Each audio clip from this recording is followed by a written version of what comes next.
to Nightly Highlights, your audio and video companion to the nightly news. Each episode is a shortcut to exciting campus events and helpful resources, perfect for a quick break or your daily commute to campus. We'll keep you in the loop with what's happening around the Marian University Indianapolis campus.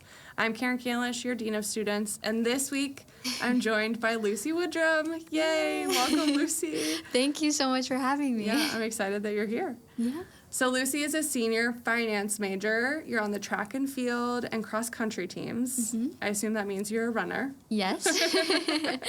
You're the current student body president. Yes. You are the co-president of the Women of Marian Society's 1851 Circle. Mm-hmm. We might talk about what that is. Yeah. And you're involved in Athletes in Action, which is a faith-based organization. Correct. Awesome. Okay, so we're just going to talk a little bit about your journey to Marian and your journey to student leadership and all the things you're involved in, because you're involved in a lot of things. Yeah. This is something we find. I bring students on here, brought students on here in the fall, and every student I talk to, what are you involved in? So many things. Yeah, a laundry list of things. Yes. Marian is the perfect place where there's so many different areas you can get involved, so that's what I love about this place. Yeah, and you have the ability to make a real impact, which is really, really cool. Yes. We're going to talk about that, too. Yeah, never underestimate your ability to make an impact. It's never too small of an influence to really impact somebody's life. So. Yeah, for sure. Okay, so how'd you come to Marian? Like, how did you get here? As a Marian grad myself, I'm always interested to hear how people got to Marian. Yeah, so our head track coach, Katie Wise, she went to my high school. So as I was a senior in high school, she reached out to me and asked if I'd be interested in joining the track team. And I was like, I don't know. I was super, I didn't know a lot about Marian at the time. But I came on a visit and I fell in love. I was like, this is definitely going to be my place. Yeah. But I met the head cross-country coach at the time, Mike Holman, and he just welcomed me with open arms. And I think I committed like a week after my visit. I was so excited to come here. Nice. Yeah. What did you feel when you were on campus to have you make that decision so quickly? Yeah, that's a good question. So we walked around campus and I went into Alumni Hall and I saw everybody together just in fellowship at Starbucks, just hanging out, and everybody was so happy. And there was like a group of my teammates just sitting together working on homework. And I was like, I want to be a part of this. Like, I want to have my group of friends, my circle. And also with a faith-based community was really important to me. So, yeah. Yeah. And I got to go to practice and the weight room. And just the athletics facility in general was a big draw for me coming here. Yeah, for sure. I think that's so cool that you had such this overwhelming experience of feeling like this was your home, feeling like you were sort of meant to be here, that you wanted to be here. And then that was it for you. Yeah. Yeah. And I understand not everybody has that overwhelming experience right at the beginning, but I truly feel like once you get here, there are so many different areas you can get plugged in on campus that very quickly it can, you'll have that feeling too. Yeah, yeah. And I think when you come to a visit and you get to see the life of it, like the life of the campus, that makes a difference, right? When I was a senior in high school, or maybe my junior year, I can't really remember, but I came to a visit, and I think it might have been over a break period. So students were not here. And it also probably was raining, although I may have added the rain in my memory.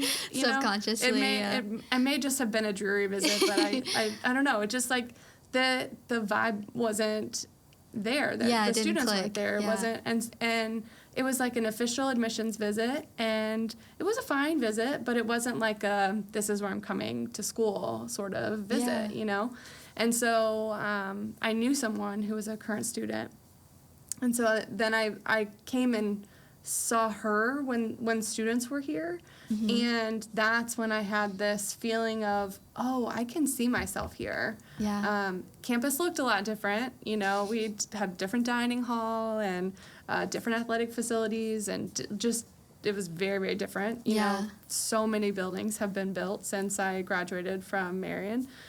They built Drew Hall as I was leaving, which, of course, they're building a new residence hall right as I graduate. Thanks a lot.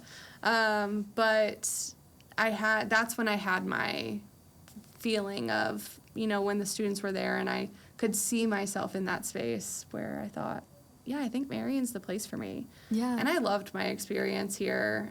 It's kind of wild that I've been back for 10 years now since I graduated, and that I've had so many different professional roles here, and that now I get to help create the experience that our current students are having. Yeah. So that's always really awesome for me. It's kind of full circle. Yeah, giving back to your alma mater.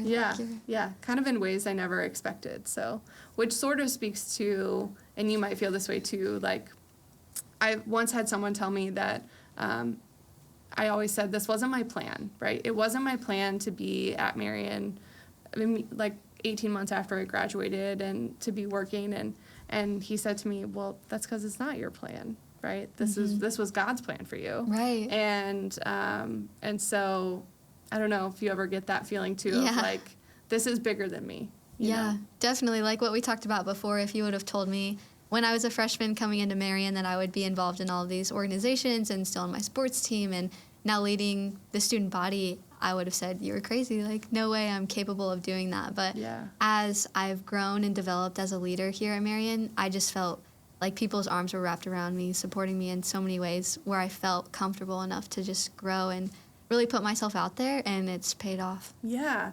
Well, and so you have these really unique experiences, too. So you were a 500 Festival Princess last spring, last summer. You spoke at the gala.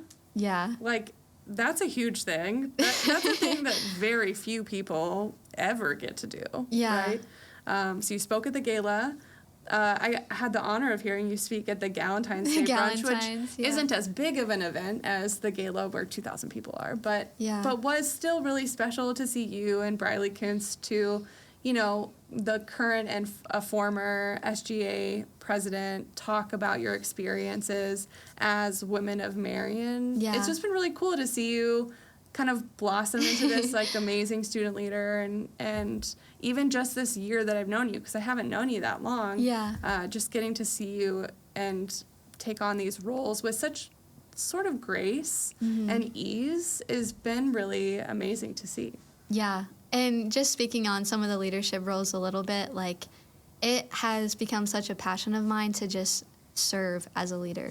And in all of these areas, people need to be served. They need to feel heard and welcomed. And especially with our Athletes in Action group, I've just been working so hard to try to pour into all the girls around me. And I know that Marian does a good job of that in general, but just making sure that everyone around me feels valued. And Yeah. What is Athletes in Action? Like, what are you doing regularly? Yeah, so we're a faith-based athletics organization, and just helping students understand that their purpose is outside of their athletics. I feel like as athletes, you kind of get wrapped up in, I need this accolade, I need this title, I need this national championship. But when we were created to be loved by God, like God loves us so much, no matter if we're a national champion or the last place person on the team. And just helping students realize that, and seeing the growth and the development from the people around me has been the most rewarding thing. And even for myself, coming in as a freshman, I had so many goals for track and sports in general, and just kind of letting go and letting God, that kind of saying has been the most rewarding thing for me. And I talked about it in the Galentine speech, just of how much my faith has impacted my journey here. I've just grown my relationship with the Lord so much, and it, like, the fruit that God brings to your life once you just fully surrender to Him is truly amazing. So trying to pass that down to my girls coming up has been really a blessing. Yeah. So do you have meetings? Do you do Bible studies, like prayer? What are you doing? Yeah, so every Thursday we have a women's Bible study. So I invite athletes, non-athletes. We're called Athletes in Action, but anyone is welcome. Sure.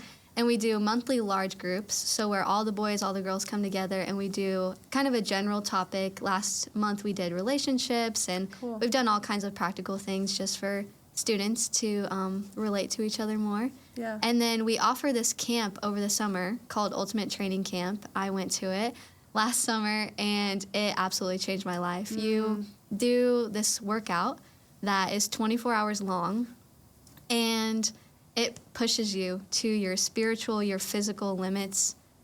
It is the most, like, you just learn a lot about yourself, and your relationship with God is just strengthened so much.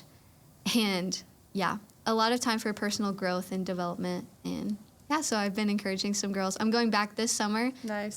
Daniel Ricci, the head of our mission and identity, he's coming too, and we're going to intern there, and yeah, we're super excited for that. That's awesome. That's really cool how you're kind of like weaving it all together, right? Yeah. Like your leadership, your sport, your faith. You're kind of that's really awesome. Yeah. Thank you. Yeah. So I want to talk too. You're doing a lot. It's like this is a big year for Luci. It is a big year. So you've also had the opportunity to collaborate with other student governments from across the state of Indiana to advocate for a change to the Indiana Lifeline Law, which is very cool. So if you're not familiar, listener or viewer, the Indiana Lifeline Law is a law that exists essentially to help people feel like they can call for help when they need to, even if they've been drinking, for example, underage. So let's say there's a group of people drinking underage. Somebody really needs to get connected to medical professionals because they're sick or they're passed out or they've fallen or something. The Indiana Lifeline Law in its current state protects the people who call for help. Right. So it allows them to make that phone call without feeling like they're afraid that they're going to get in trouble, and so it protects those people. But the Indiana Lifeline Law, there's a push to get it updated. Do you want to talk about what they're trying to do? Yeah, so Purdue Student Government, their president and vice president reached out to me, and we had a meeting, and they just explained everything you did about what the law is and how it stands now. In 2014, Purdue Student Government was actually the ones to put this law into place.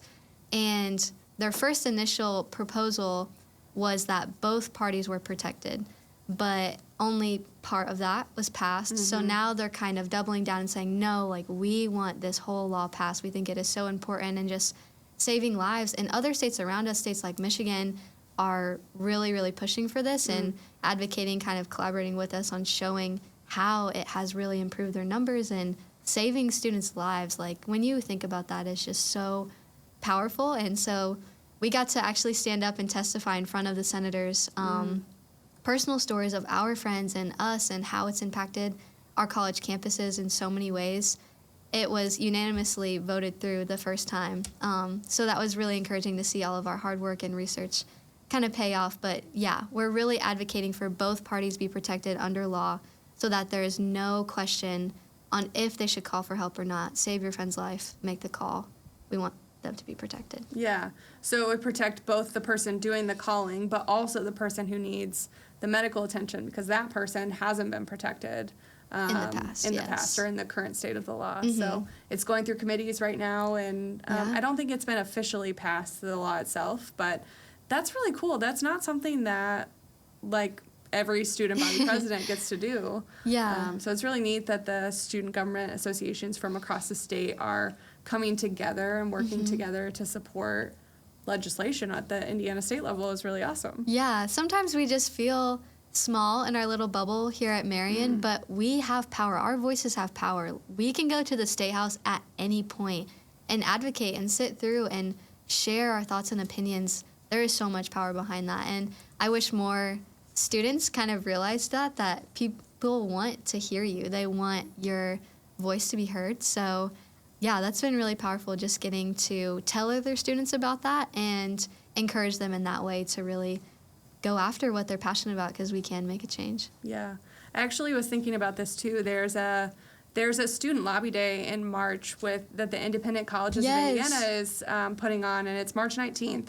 And so if anyone out there is interested in going to lobby at, I think, it's at the Indiana Historical Society is where they're starting the day. But that would be a really cool thing. If this is something that students are interested in doing, there's an event that is happening after spring break they can register for. Yeah, Sarah and I will be there, so I'm excited. Yeah. It'll be a cool day just to see other students and talk about what's going on their campuses and really push our voice out there. Yeah, for sure. I'll put some information about that in the nightly news, so we'll get that in there. I also wanted to talk a little bit about the Women of Marion 1851 Circle, because I think this is something that's definitely growing, and I'm curious to hear your perspective on what it is and why students should get involved in it. Yeah, so it first started my freshman year here at Marion, the 1851 Circle, And I had some upperclassmen that were like, yeah, join this club. It's amazing. And I didn't know much about it at first. But we have our annual Galentine's that we just had, which was such a blast. So fun. And then we have our summer luncheons, which some women senators are coming to speak at. We have some really amazing guest speakers coming. Yes, that does look amazing. Yes, the summer luncheon. It will be lineup. so cool. And in the arena, so many people have already RSVP'd, so we're encouraged by that. Yeah. But yeah, it's just a circle of women, alumni, current students, and the young alumni group is really growing as well. Of just a place where we can all be in fellowship and network and support each other and share experiences just being together as women. We talked a lot about this at the Galentine's, but just expectations of what we are called to do can be very overwhelming. Yeah. And so just having that group of girls and women that you can go to and lean on for support has been huge for me in my journey here. People like Briley, who encouraged me to apply to be student body president. Yeah. I probably wouldn't be here today if it weren't for support from women like her. So just really grateful for that group and everything it's meant to me while I've been here at Marian. Yeah. I've been a part of the Women in Marian Society since it started. Yeah. And it's not that old of a group, it's relatively new. And I think it actually started in the middle of COVID, actually. Yeah. So maybe 5 years. But it's such an awesome organization on the student side and the alumni and donor and just friends of Marian side. Right. The Galentine's Day brunch is my favorite thing to go to because it's a networking event between students and all these generations of Marian women. Yeah. Right? The foundresses of the society, right?